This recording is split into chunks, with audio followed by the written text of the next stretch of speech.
Somebody about 120 years ago suggested that we might need to close the U.S. Patent and Trademark Office because everything had already been invented.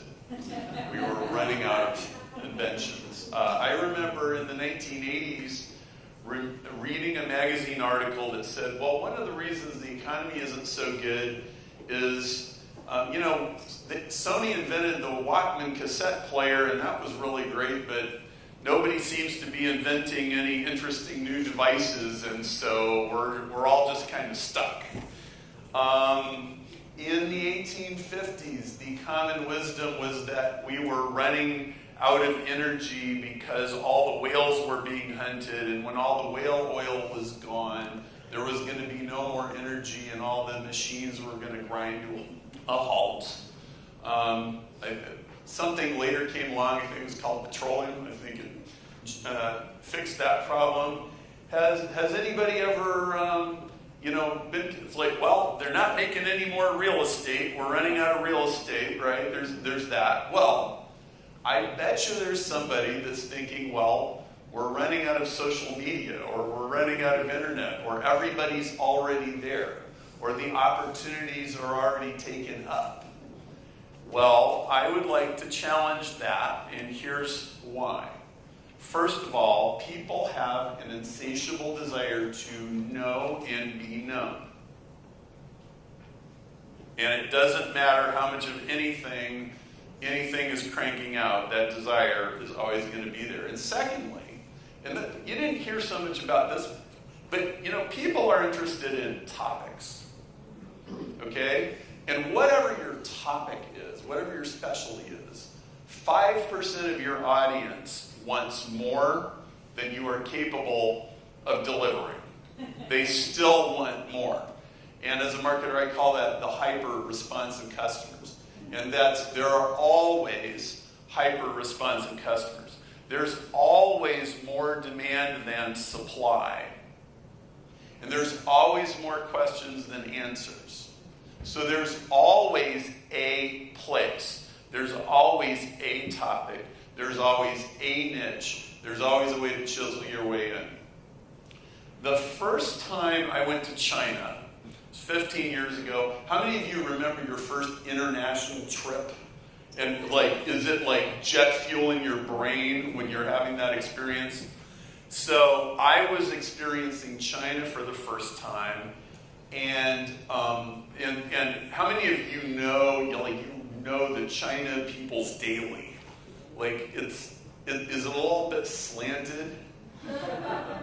So there's an article on the front page about a young Chinese man who tried to defect to the UK, and he died in the belly of the plane. And then his family was mourning for him. And you can tell the point of the article was, you really don't want to defect. You really don't want to do that. And I'm like, oh man, I'm experiencing communist propaganda firsthand. Wow, this is great.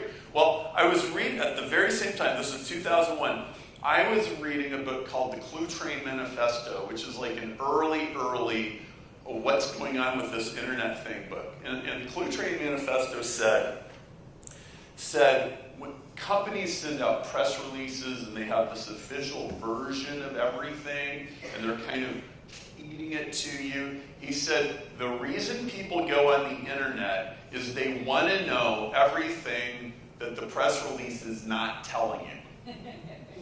And I read the book and I looked at that newspaper article and I'm like, oh my goodness. Communist propaganda is exactly the same as press releases from American corporations. It's the same thing. Oh my goodness. I've been living in communist propaganda my whole life, and I never noticed until now. That whole idea, they want to get around the official version and get to the real version is exactly what you heard today. Now, as the guy that wrote the book on Google AdWords, I can tell you that what people search for on Google is the conversation inside the customer's head. I want a plumber. I want a caterer. I want a wedding photographer, whatever, right? Social media is the conversation inside the customer's heart. And it's a very different thing. And I can tell you, having mastered Google, then getting a hold of social media was like, what is this? It really took a long time playing with it in order to figure that out. But that is what it is. That's exactly what you got today. Now, I got a little survey question. Those of you who've traveled here from outside, how many of you, because you came to Bahrain, have a different conception of the Middle East than you had before? Okay? I think one of the things that was accomplished today, and having the Applied Sciences University host us and all that, is I think barriers which are erected by traditional media are being broken down. And I would like to submit to you that if you have Facebook friends and business partners and colleagues all over the world, you probably won't want to drop bombs on them. So long live the connections, the conversation inside the customer's heart.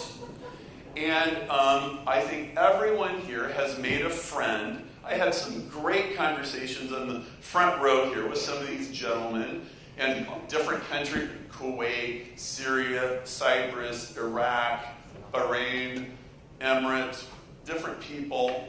And I'm going to develop relationships with those people, and we're going to see each other again. We're going to break bread again. And so I just want to celebrate that. I want to thank you all for being here. I want to thank the hosts for putting on, they worked their butts off to put this thing off. I want to thank you guys and thank everybody.